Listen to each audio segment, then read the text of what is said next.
throws hard kicks and hard punches, and like I said, a very tough guy. So it's gonna be a good fight. Well, yeah, I mean, so I live in Denver's, Mile High City, but Mexico City was, I think it's close to 3,000 feet higher. Yeah, that was a very bad mistake on my part, not researching it thoroughly enough to realize that it was going to be that big of a difference. Um, so yeah, that was definitely a big mistake, and not acclimating long enough, and I just showed up the week of the fight like I normally do, and that was a big mistake. So, oh, I mean, it's definitely something I've considered and looked into. The only time I've been knocked out was when I fought at 170, and I did a lot of research, and basically, as much as I was dehydrating myself to make 170, you can't completely recover. And one of the things that happens is your brain has a thing called cerebrospinal fluid that encases your brain, and it helps protect your brain from concussions, and so I've seen it quite a bit now that now that I'm wise to these facts, that guys who are cutting a lot of weight, their chin is not the same in their fights as it is in training, and so that's number one thing. Number two, I'm very smart with the way I train, with the sparring I do. I have a long career, but I only did hard sparring for, I would say, a short period in my career, and mostly that was when I was doing boxing. I do a lot of technical sparring now, and you'll see a lot of the best strikers, they do technical sparring. They use speed, but they don't you know they won't punch hard in sparring and kick hard in sparring, and it, you know it, it's a style difference, I would say. If you do that kind of sparring, you're going to become very tough.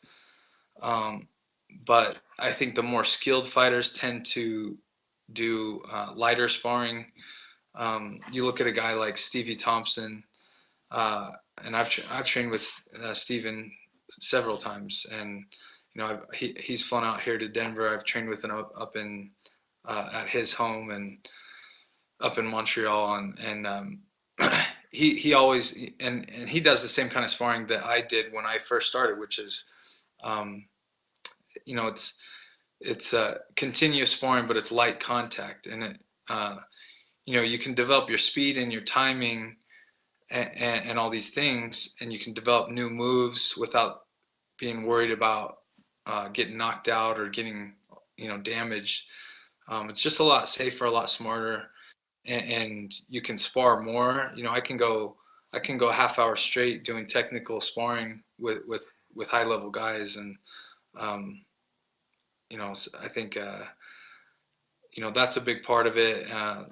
I've been smart. I've went and done impact testing, and had tests done with neurologists, and I'm part of a brain study called I forget what it's called, but it's with the Cleveland Clinic out in Las Vegas, and yeah. So it's something I'm not worried about it, because I'm addressing the issue to make sure that there is no issue.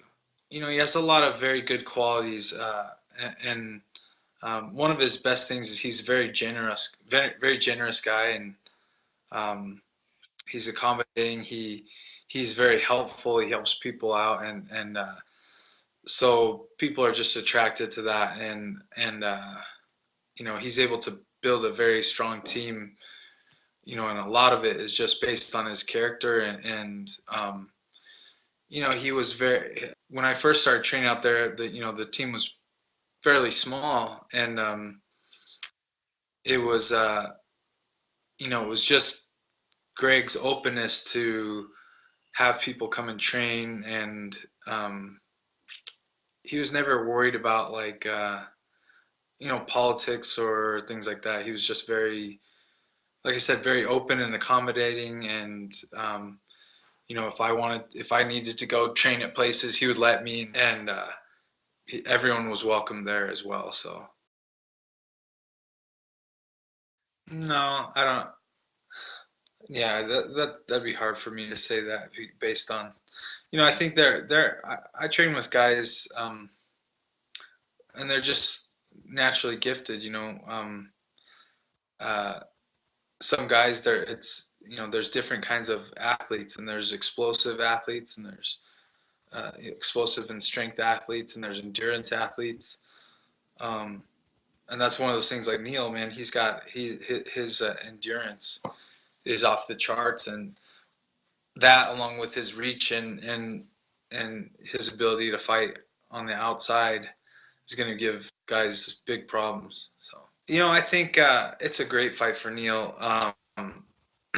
Basic Based on Neil's reach, and his fight style. Uh, I think it's going to be hard for Hector to catch Neil, just because of the reach difference. And even if he is able to, Neil's he's strong enough where if he gets caught, I think he's going to be able to recover and either move around with his footwork or tie him up or whatever. And yeah, Neil's reach is going to be a big problem for Hector, and I believe that's going to be the biggest the biggest thing in that fight. Whether it's on the ground or on the feet. Um, in my opinion, Hector has a very small chance of winning that fight, and that would be just to catch him with a punch as he closes the distance. But it's going to have to be one or two punch combination that just flattens Neil out, because if it just rocks Neil, he'll recover and he'll continue dominating and controlling the fight, and or he'll tie him up and take him to the ground, whatever he has to do. So yeah, I think it's a really good fight for Neil. Yeah, not at all, because first of all, I had confidence in my abilities as a grappler, so to be able to stay out of his submissions. And I knew he was more of an ankle lock guy anyway, and when I first started training, that was like my thing. So I kind of stopped using him as much, but you know, I definitely feel comfortable defending ankle locks and knee bars and stuff. So I remember I thought it was cool when they'd go 30 seconds left and the whole gym would turn and watch me and Shane Carlin plant our feet and just slug each other in the head. And we'd get done like high five. Then I'd get in my car and throw up. Jeez. And Shane would call me and go, dude, I forgot where I was going. yeah, I mean, if Brendan ever went toe to toe with Shane, there'd definitely be a loser on that one.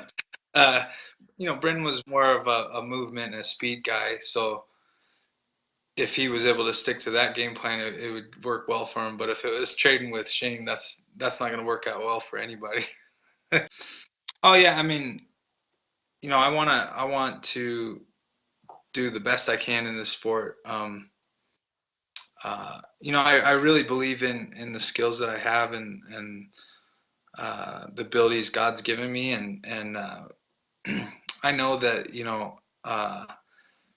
that given the opportunity, there's nobody out there that I couldn't beat, and so I just want to take it wherever God leads, and if my next fight is my last fight, then I'll be happy, and if I'm able to fight till I'm 42 years old, I'll be happy. So it's kind of just I got to trust God, whatever He has planned for me. I think I had my first fight in like 1999 or 98 or something like that. So uh, yeah, I mean, it was nowhere where it is now. I probably, if everything was the same as it was back then, I would have quit a long time ago, just because I'd accomplished quite a few things, but at this point, there's still a lot of things to do, and it is, it's a way for me to provide for my family. So if you guys want to check me out on Twitter, it's at Nathan Marquardt. Facebook, Instagram. My